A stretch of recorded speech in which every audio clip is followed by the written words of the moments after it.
मैं अंबिया व मुरसलीन की ताकत का हाजितमंद हूँ, मुझको ज़रूरत है उनके सब्र की। आर्टिकल 2 अल-फतह अर-रब्बानी, जिसको बयान किया आप अलैहि रहमा ने 5 शव्वाल 545 हिजरी मुदरसा मामूरा यानी स्कूल हाउस में। इस कंटेंट में हम जिक्र करेंगे सब्र और फकीरी किसी के पास इकट्ठे नहीं हो सकते सिवाय एक शख्स के। वो शख्स कौन है? कल्ब एक परिंदे की मानिंद है, तो इसका मुकाम क्या है? मोमिन की फरासत से डरने का हुक्म क्यों फरमाया?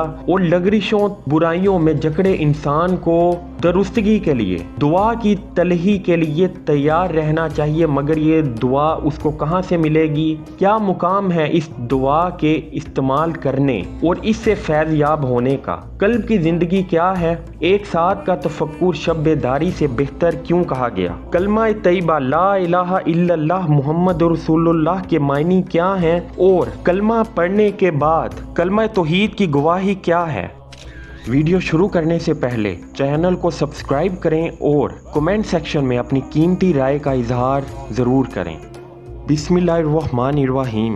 तेरी अलहदगी और खुदा से गैर हाजिर रहने ने तुझको खुदा के साथ मगरूर बना दिया है। अपने गरूर से बाज आ जा, उससे पहले कि तुझ पर मार पड़े, जलील किया जाए और मुसल्लत कर दिए जाएं तुझ पर बलियात के साम और बिच्छू।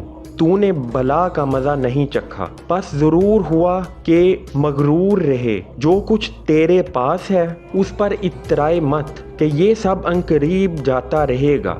अल्लाह अज़्ज़ो जल फरमाता है, यहाँ तक कि जब वो लोग इतराए उस माल और दौलत पर जो उनको दी गई थी, तो हमने अचानक उनको पकड़ लिया। जो नेमतें अल्लाह पाक के पास हैं उनसे बहरा याबी सब्र ही की बदौलत हो सकती है, और इसीलिए अल्लाह पाक ने सब्र की जगह जगह ताकीद फरमाई है। फ़क्र और सब्र दोनों जमा नहीं हो सकते मगर मोमिन के हक़ में। जो बंदे मुहिब होते हैं वो तकलीफ़ों में मुब्तला किए जाते हैं, पर सब्र करते हैं और उनको नेक कामों का बला के साथ इल्हाम किया जाता है, और जो नई तकलीफ़ उनको उनके रब की तरफ से पहुंचती रहती है वो उस पर जमे रहते हैं। अगर सब्र न होता तो तुम मुझको अपने अंदर ना देखते। मैं गोया जाल बनाया गया हूँ जो परिंदों का शिकार करता है। रात भर के लिए मेरी आंखें खोल दी जाती हैं और दिन में मेरे पाँव से जाल छुड़ा लिया जाता है। दरअसल हाल ये कि आंखें बंद रखी जाती हैं कि चश्मे पोशियान करदन, और मेरा पाँव जाल में बंधा रहता है कि कहीं जा ना सकूं, और नसीहत से आज़ाद मंशों को पाबंदे शरा और गुलाम हक बनाता रहूं। ये तुम्हारी ही मसलहत के लिए है, मगर तुम पहचानते नहीं। अगर हक़्क़े ताला की मुआफ़िकत जो मेरे ज़िम्मे फ़र्ज़ है ना होती, तो कौन आकिल है जो इस शहर में बैठना गवारा करे और उसके बाशिंदों में रहे कि आम तौर पर इसमें ज़्यादा नफाक और जुल्म और शुबहात व हराम की कसरत है। हक़्क़े ताला की नेमतों की नाशुक्र गुजारी और नेमतों से फस्को फजूर पर एआनत हासिल करना बढ़ा हुआ है। कसरत से वो लोग हैं जो घर में बैठें तो दरमांदाए बेकार बने और दुकानों पर आएं तो बड़े परहेजगार बने। खाने पीने में ज़ंदीक और मनबरों पर आएं तो गोया सदीक हैं। अगर हुक्म का पाबंद ना होता तो मैं बता देता जो कुछ तुम्हारे घरों में है, लेकिन मेरे पास एक बुनियाद है जिसको तामीर की ज़रूरत है, और मेरे बहुत कुछ रूहानी बच्चे हैं जो तरबियत के मुहताज हैं। बस नसीहत और तबलीग की बुनियाद पर इस्लाह हल्क की तामीर और मुरीदों की तकमील और तरबियत के लिए मुझको पर्दा पोश बनाया गया है कि लोग मतोहश ना हों और पास आकर मुंतफ़ा होते रहें। जो मेरे पास है अगर उसमें से कुछ भी मैं खोल दूं तो वो मेरे और तुम्हारे दरमियान मुफादकत का सबब बन जाए। मैं इस हालत में जिसके अंदर इस वक्त हूँ अंबिया व मुरसलीन की ताकत का हाजितमंद हूँ। मुझको ज़रूरत है उनके से सब्र की जो आदम अलैहिस्सलाम से मेरे ज़माने तक गुज़र चुके हैं। मैं हाजतमंद हूँ रब्बानी कुव्वत का। ऐ मेरे अल्लाह लुत्फ़ और मदद कर और रज़ाए नसीब फरमा, आमीन। साहिबजादा تو دنیا میں رہنے اور یہاں کے مزے اڑانے کے لیے پیدا نہیں ہوا۔ حق تعالیٰ کی ناراضیوں کی جس حالت میں تو مبتلا ہے اس کو بدل۔ تو نے اللہ کی اطاعت میں صرف لا الہ الا اللہ محمد رسول اللہ کہہ لینے پر قناعت کر لی ہے، حالانکہ جب تک اس کے ساتھ دوسری چیزوں یعنی عمل کو نہ ملائے گا یہ تجھ کو نافع نہ ہوگا۔ ایمان مجموعہ ہے قول کا اور عمل کا۔ ایمان نہ مقبول ہوگا اور نہ مفید جب تک تو معصیتوں و لغزشوں اور حق تعالیٰ کی مخالفت کا مرتکب ہوگا اور اس پر اڑا رہے گا۔ اگر نماز، روزہ اور صدقہ اور نیکوکاریاں چھوڑ دے گا تو وحدانیت اور رسالت کی محض گواہی کیا نفع دے گی؟ جب تو نے لا الہ الا اللہ کہا کہ کوئی معبود نہیں بجز اللہ کے تو توحید کا مدعی بن گیا۔ اب کہا جائے گا کہ بتا کوئی تیرا گواہ بھی ہے؟ وہ گواہ کیا ہے؟ حکم ماننا، ممنوعات سے باز رہنا، مصیبتوں پر صبر کرنا اور تقدیر کے سامنے گردن جھکانا، یہ اس دعویٰ کے گواہ ہیں، اور یہ بھی حق تعالیٰ کے لیے اخلاص کے بغیر مقبول نہ ہوں گے، کیونکہ کوئی قول قبول نہیں ہوتا بلا عمل کے، اور کوئی عمل قبول نہیں ہوتا بغیر اخلاص اور سنت کی موافقت کے۔ اپنے مال سے جو کچھ ہو سکے فقیروں کی غمخواری کرو، اگر کسی چیز کے دینے کی طاقت ہو، ہوا ذرا سی ہو یا بہت سی، تو سائل کو واپس نہ کرو، یعنی اس کو واپس خالی ہاتھ نہ بھیجو۔ عطا کو محبوب سمجھنے میں حق تعالیٰ کی موافقت کرو اور شکر گزار بنو کہ اس نے تم کو اس کا اہل بنایا اور عطا پر قدرت بخشی۔ تجھ پر افسوس ہے جبکہ سائل اللہ عز و جل کا ہدیہ ہے جو تیرے پاس بھیجا گیا ہے، اور تو اس کو دینے پر قدرت بھی رکھتا ہے، تو ہدیہ کو اس کے بھیجنے والے پر کس طرح رد کرتا ہے؟ میرے پاس بیٹھ کر تو سنتا اور روتا ہے، اور جب فقیر آتا ہے تو تیرا قلب سخت بن جاتا ہے۔ اس سے معلوم ہوا کہ تیرا رونا اور کان لگا کر سننا خالص اللہ کے واسطے نہ تھا۔ میرے پاس بیٹھ کر سننا اولاً باطن سے ہونا چاہیے، یعنی دل سے سننا ہونا چاہیے، پھر قلب سے، اس کے بعد اعضاء کو نیکوکاریوں میں مشغول کرنے سے۔ جب تم میرے پاس آیا کرے تو ایسی حالت سے آیا کرے کہ اپنے علم اور عمل اور زبان اور نسب اور حسب سے یکسو ہو اور مال اور اہل کو بھولا ہوا ہو۔ میرے سامنے بیٹھ کر ما سوائے اللہ سے قلب کو برہنہ بنا، یہاں تک کہ خدا اس کو اپنے کرب اور فضل اور احسانات کا جامعہ پہنائے۔ میرے پاس آنے کے وقت جب تو ایسا کرے گا تو اس پرندہ جیسا بن جائے گا جو صبح کو بھوکا اٹھتا اور شام کو پیٹ بھر کر واپس آتا ہے، کہ خوان توکل سے بلا کسب و شکم سیر ہوتا ہے۔ حق تعالیٰ کے نور سے قلب کو منور بنا، اور اسی لیے رسول صلی اللہ علیہ وآلہ وسلم نے فرمایا ہے کہ مومن کی فراست سے ڈرو کہ وہ اللہ کے نور سے دیکھتا ہے۔ اے فاسق، ڈر مومن سے اور اپنے معاصی کی گندگی میں لتھڑا ہوا اس کے پاس مت آ، کیونکہ وہ اللہ عز و جل کے نور سے اس حالت کو دیکھتا ہے جس میں تو ملوث ہے۔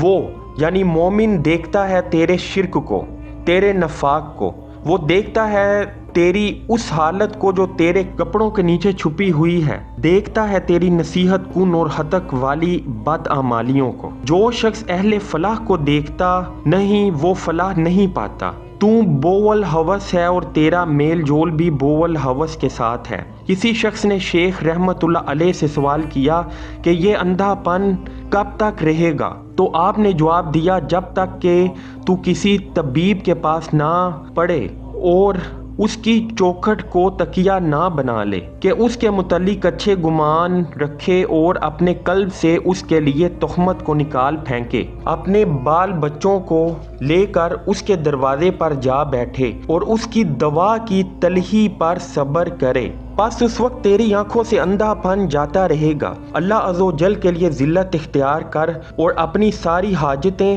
اسی پر پیش کر، کوئی عمل اپنے نفس کے لیے مت کر، اسے ملاقات کر افلاس کے قدموں پر، मखलूक के दरवाज़ों को बंद कर दे और अपने और खुदा के दरमियान दरवाज़ा खोल ले। अपने गुनाहों का मकर हो, अपनी तकसीर की उसके हजूर में माजरत कर और यकीन रख के कोई मुजरत पहुँचाने वाला नहीं, कोई नफ़ा देने वाला नहीं, कोई अता करने वाला नहीं और कोई रोकने वाला नहीं मगर वही अल्लाह। बस उस वक्त तेरे कल्ब की आँख का अंधापन ज़ाइल हो जाएगा और ज़ाहरी व बातिनी बीनाई हरकत करने लगेगी। साहिबजादा खुरदरे और मोटे कपड़े पहनने और रूखा सूखा खाना खाने में शान नहीं है, शान तेरे कल्ब के ज़हद इख्तियार करने में है। लिबास में सच्चा शख्स सबसे पहले अपने बातिन को सूफ पहनाता है, उसके बाद उसका असर ज़ाहिर तक पहुंचता है। बस उसका बातिन सूफ पहनता है, फिर उसका कल्ब, उसके बाद उसका नफ्स और उसके बाद उसके अज़ा,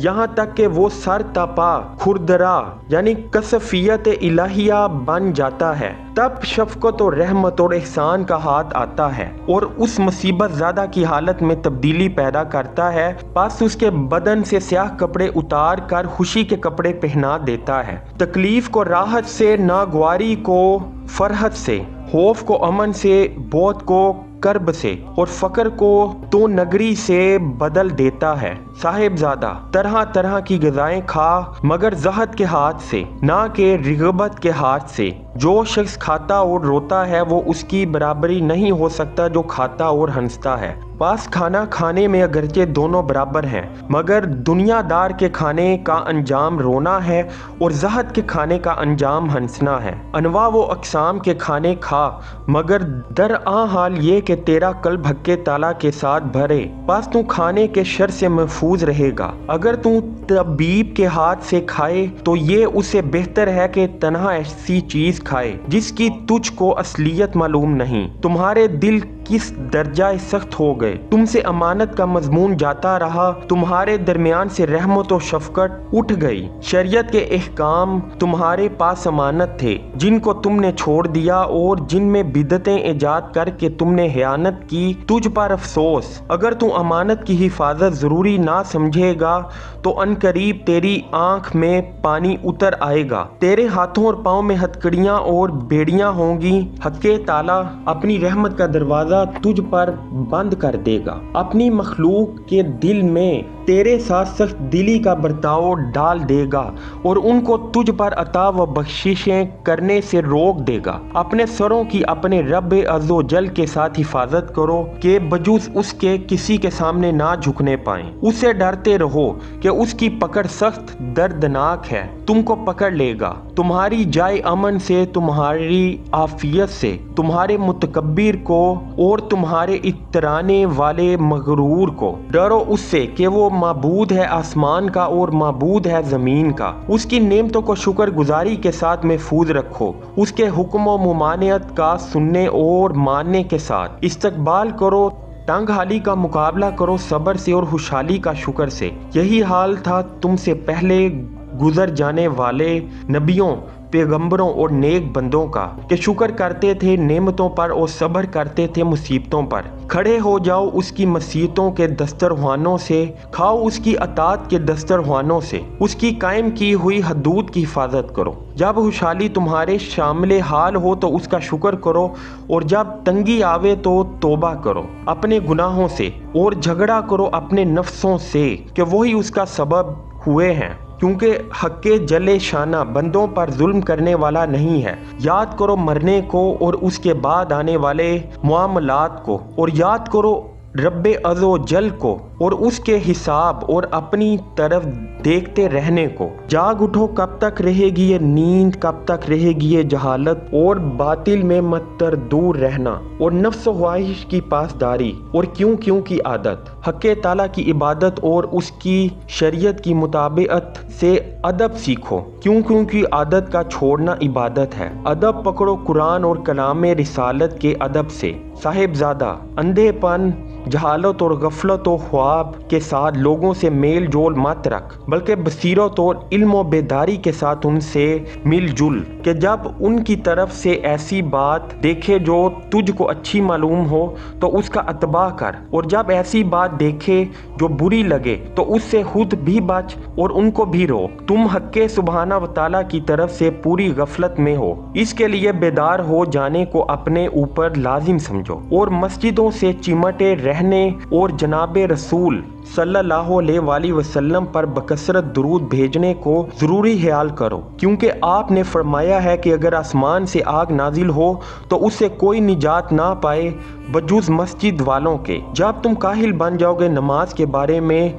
तो मुनक़ता हो जाएंगे तुम्हारे तल्लुकात हक़्क़े ताला के साथ। और इसीलिए जनाबे रसूल सल्लल्लाहु अलैहि वसल्लम ने फरमाया कि सबसे ज़्यादा कर्ब जो बंदा को अपने रब से हासिल होता है वो उस वक्त होता है जबकि वो सजदा में हो। अफसोस तुझ पर, तू किस कदर तावीलें करता और रुखसतें ढूंढता है। तावील करने वाला बदअहद व बागी है। ए काश जबकि हम असल अजीमत इख्तियार करें और जमाए उम्मत के साथ वाबस्ता रहें और अपने अमाल में इखलास करें, तब ही हक़्क़े ताला से निजात पा जाएं। फिर क्या पूछना उस हालत का जबकि हम तावीलें करने लगें और रुखसत ढूंढने लगें। अजीमत जाती रही और उसके अहल भी जाते रहे। ये ज़माना रुखसतों का रह गया, ना कि अजीमतों का। ये ज़माना तो रिया व नफाक का और ना हक दूसरों के अमवाल लेने का रह गया है, यानी दूसरों के नाहक माल को लेने का रह गया है। कसरत के साथ वो लोग हैं जो नमाज, रोज़ा,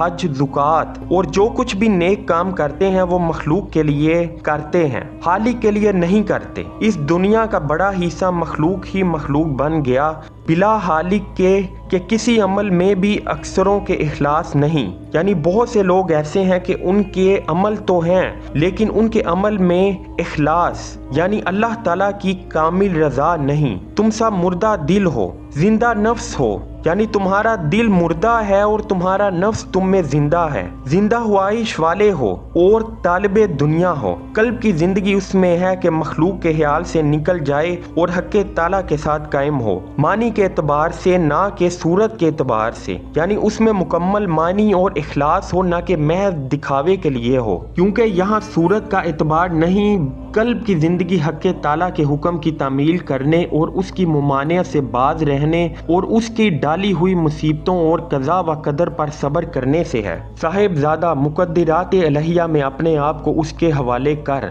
फिर उसमें जमा रह, क्योंकि हर अमर को ज़रूरत है बुनियाद की और उसके बाद तामीर की। बस रज़ा व तस्लीम बमंज़िला बुनियाद के है और हक़्क़े ताला की याद पर बका व क़याम बमंज़िला तामीर के। उस पर जुमला औकात में मदाव मत रख, रात में भी और दिन में भी। अफसोस है तुझ पर, अपने मामला में फ़िक्र कर और फ़िक्र करना कल्ब का काम है। बस जब अपने लिए कोई खूबी देखे तो अल्लाह ताला का शुक्र कर और जब कोई बदहाली देखे तो उससे तौबा कर। उसी फिक्र से तेरा दीन जिंदा बनेगा और शैतान मुर्दा। और इसीलिए कहा गया है कि एक साथ का तफक्कुर शब बेदारी से बेहतर है। ए उम्मत मोहम्मद, अल्लाह अज़्ज़ो जल का शुक्र करो कि उसने तुमसे पहले गुजर जाने वाले लोगों की बनिस्बत तुम्हारे थोड़े से अमल पर इक्तफा फरमाया। तुम दुनिया में वजूद के एतबार से सबके बाद हो और मर्तबा के एतबार से अव्वल हो गए। क़यामत के दिन जो शख्स तुम में तंदुरुस्त है तो उस जैसा कोई तंदुरुस्त नहीं।